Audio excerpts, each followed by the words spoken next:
Good evening. I'm Claremont Featherstone inviting you to Security Focus. This evening, I would like to touch on a few matters, starting with one of an environmental nature. Quite some time now, I've noticed that our garbage collectors are going about their duty without proper protective gears, namely safety boots and gloves. Of course, from time to time, a few will have, but for the most part, most of our garbage collectors are handling garbage with their bare hands. And I think we have reached that stage where we should ensure that those people, those workers, are protected from the elements which lingers. There is another matter that I would want to touch on immediately, and that has to do with the Assistant Commissioner, Mr. Alves, having spoken out about the force's new plans to engage businesses specifically to aid the force in curbing crime. And there is a particular aspect I would want to touch on because he had a lot to say. But he spoke specifically to the fact that many businesses are using inexpensive equipment for purposes of surveillance. He spoke to the fact that many businesses also are reluctant to cooperate with the police when the police visits them to ask for footage of what perhaps might have transpired during a robbery and so forth. That is a ticklish matter. Apart from the fact that the cameras have been used for quite some time as a reactive process, in fact, the entire CCTV network, today we can use specialized softwares that can make it possible that the camera system becomes more reactive rather than proactive. And so perhaps the force could advise the business people, or the business people could ask their professionals, and he did speak to that problem of having professionals analyze and install these cameras. And you can use analytical software to make the entire CCTV system more proactive rather than reactive. With respect to that problem of persons not wanting to cooperate with the police, I think we would need to pass a piece of legislation. And of course, there is a reason why most persons are afraid to cooperate with the police in this regard, because this has happened in other countries as well. But it has to do primarily with the fact that they're afraid of reprisals. They're afraid that if they cooperate and give the police footage, the people who would have committed those crimes would come after them. That is one of the reasons. But there is a way that the police could compel them, as is the case in other countries, and it has to do with drafting a piece of legislation, because the cameras are not picking up only what transpires on their personal property. The camera is also surveilling public space, which they have little or no authority over. And so once they would have obtained footage of that public space, then the Public Safety Authority should have a way to compel them to hand over that footage. But I think some piece of specialized legislation needs to be drafted. And we could look at how other countries, the United Kingdom, South Africa, Nigeria, Brazil, and many other countries, both developed and developing, would have dealt with that phenomenon.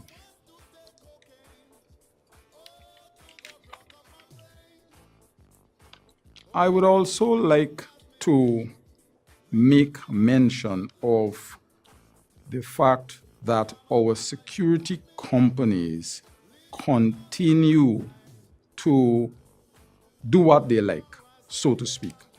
Only this morning, I saw an incident where a woman was robbed, and from her vantage point, she sincerely thought the person that she was looking at in the distance was a police. And she ran for half of a block into a fellow standing somewhere at the junction of Robb and Orange Walk.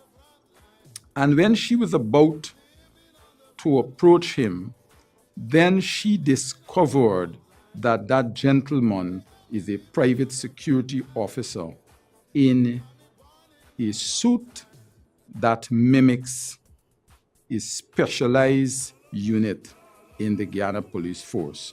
And she had to be close to him, and I had to be closer yet to recognize the monogram, that little emblem on his shirt, which was the only thing that distinguished him as not being a police.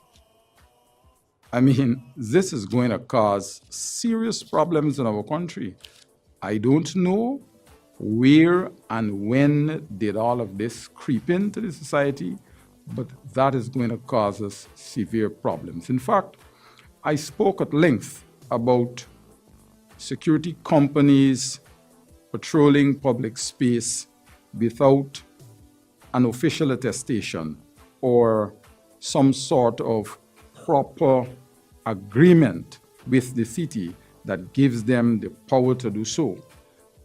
But even so, I have seen some of those very security companies with ballistic protection, camouflage ballistic protection, camouflage pants that they are wearing primarily on weekends. If you go down Regent Street, for example, Robb Street, on Saturdays, Sundays, holidays, you see men with bulletproof jackets that are of the camouflage variety. You see them with camouflage pants and the like. I've been taught as a security practitioner that unless I'm training with the Army, I should not dress like a soldier or behave like a soldier. Unless I am training with the police, I should not dress or behave like a police because I'm not a police officer. And the United Nations have put out a lengthy report with respect to the problems that those practices have caused countries primarily in Africa and South America.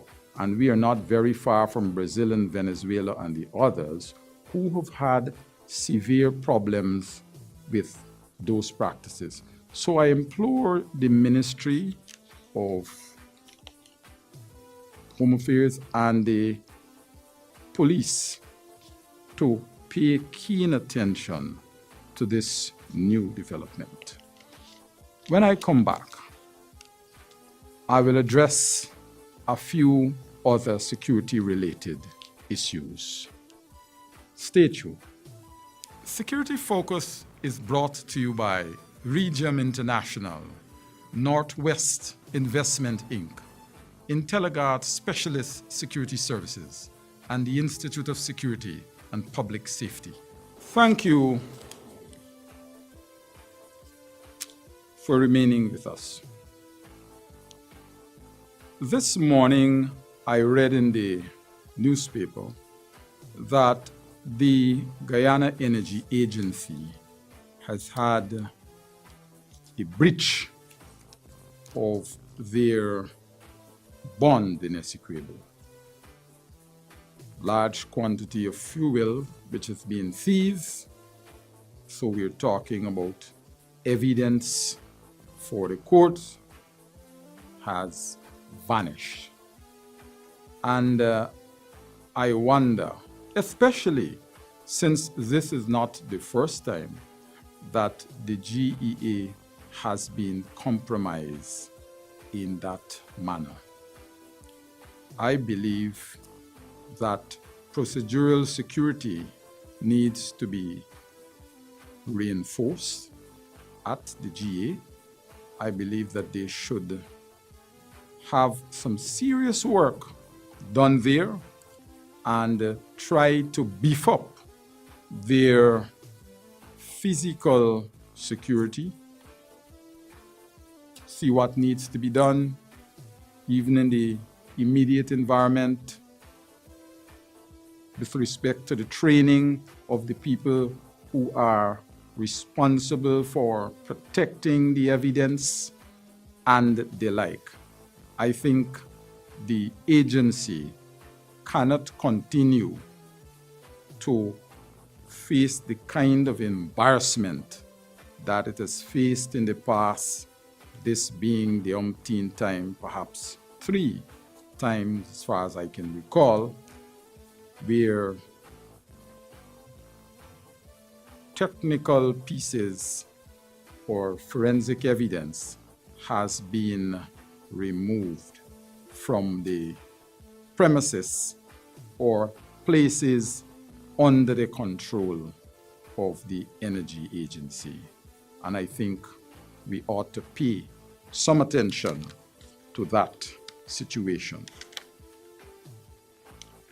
There is a troubling situation that I want to touch on as well, and it has to do with entities in our country that are not adhering to the law or laws of our country.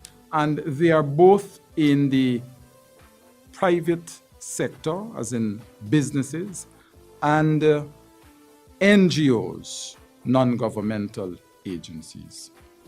Some time back, I had occasion to interact with an agency and found out that they were passing official documents forgotten in their premises by patrons through the shredding machine. What was troubling in this respect was that whether it was a British passport or a US passport, it was passed through that device. Whether it was a Guyana passport, and Guyana passports did pass through, whether it was a Guyana national ID card, an NIS card, a foreign driver's license, or a foreign birth certificate, it was passed through that device. And I remembered advising 2 of the young men who worked in that particular department how to deal with that matter. And I said, if you find a passport, say a US passport or a Seaman's ID from a particular country, try to get this document to the embassy, nearest embassy or diplomatic representative. Some embassies represent not only their nationals, but nationals from other jurisdictions. And I said, put the Guyana IDs and the national insurance IDs here, and I will call someone to pick it up, and in future, this is how you will deal with these matters. And no sooner had I turned my back, came back about 10 minutes after making contact with a person, and I says, well, let me have those documents. And he says, well, I've already passed it through the shredder. And I says, why are you so stupid? I told you not to do that. It is improper so to do. And I had to take that a little higher because I found out that the business had a good relationship with a senior government official. And so I went to his office and I said to his senior aide, look, we cannot tolerate this in Guyana. I want you to tell your boss that XYV is occurring at his friend's business. And I want him to ask him to desist from this practice. And the senior aide spoke with his boss, and the boss told him to thank me for informing him of what was going on. And so that has to do with a business, for some unexplained reason, not adhering, not following the laws of the country. But we have those problems as well in the NGO sector, and we have had those problems there for quite some time. Now, persons may or may not know that if you have an NGO and it is not registered under the laws of Guyana, for every day that the NGO remains unregistered, there is a piece of legislation that empowers the government or a particular arm of government to prosecute them, and they would pay a fine for every day that they would have operated not being a registered entity. Having dealt with that, NGOs, as I know it, are supposed to be registered someplace. Some of them may choose to be registered at the courts, deeds registry.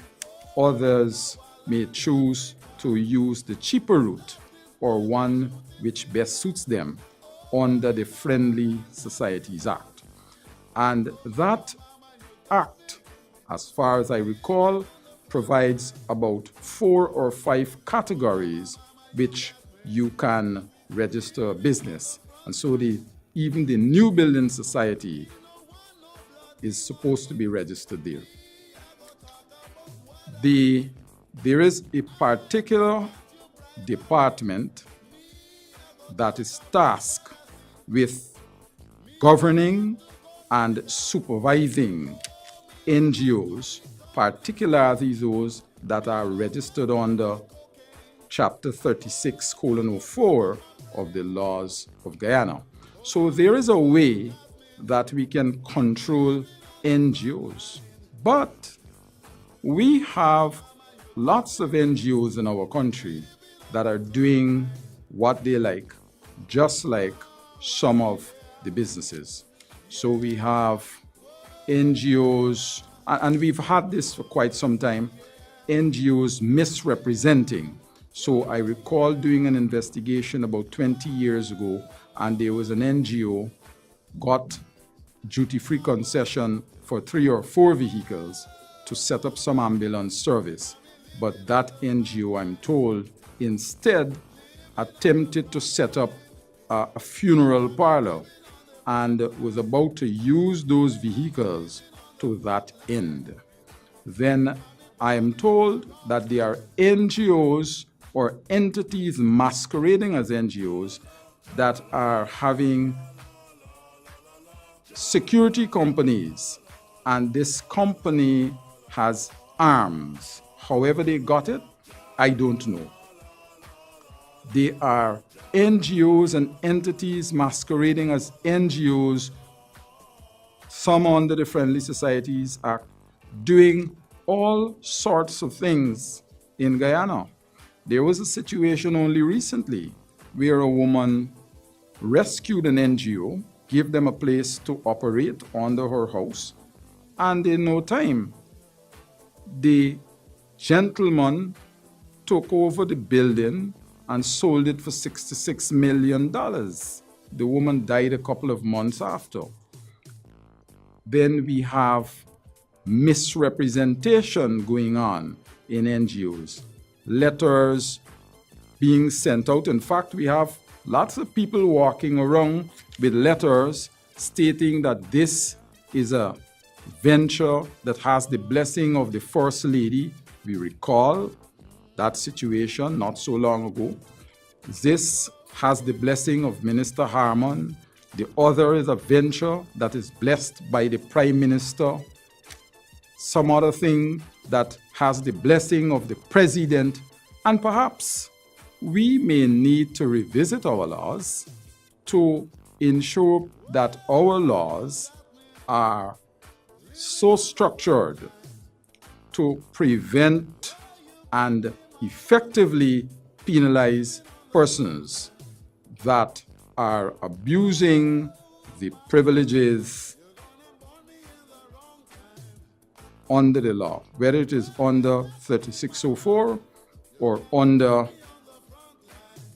the laws that govern entities that are registered at the deeds registry.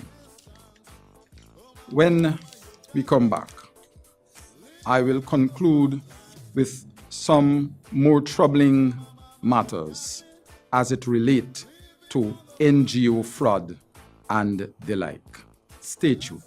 Security Focus is brought to you by Regium International, Northwest Investment Inc., IntelliGuard Specialist Security Services, and the Institute of Security and Public Safety. Thank you for remaining with us. Recently, I heard of a situation through a friend of mine, old friend, and he was looking for a way out. He wanted to borrow $1.5 million, and he was in a frenzy. And I asked him, "You have a sick person? What is the problem?" He said this to me. He says, "No, my daughter joined the church, and very shortly after she did so, they elevated her and put her on the church board. And I watched and I noticed that there were many young women, and I was happy that there were many young women elevated to positions of trust in the church and so forth. The next thing you know, the pastor went to the bank, did some documents, and had a few of these young women sign their lives away. In the end, the church was served with documents from the bank, and the next thing you know, the bank is looking to recover $40-something million. And we have had quite a few of those cases recently where these entities are borrowing money willy-nilly, and when the bank comes looking for their money, they cannot get their money. In fact, there was a study commissioned by the PPP government, and that study showed that NGOs have about 10 billion or somewhere in that vicinity dollars under their charge, but those monies were not being managed properly. Those assets were not being managed properly to the extent that they were able to do good things for the community. And it was alleged that simultaneous with the release of that document, some senior government official during the PPP's time advised the banks not to lend money to NGOs, because when the time came for you to recover this sum and you went to these NGOs, oftentimes you discover it was either a shell, the persons that you dealt with could not tell you much about what was going on, the previous committee or committee members were no longer involved, and it became a very risky situation.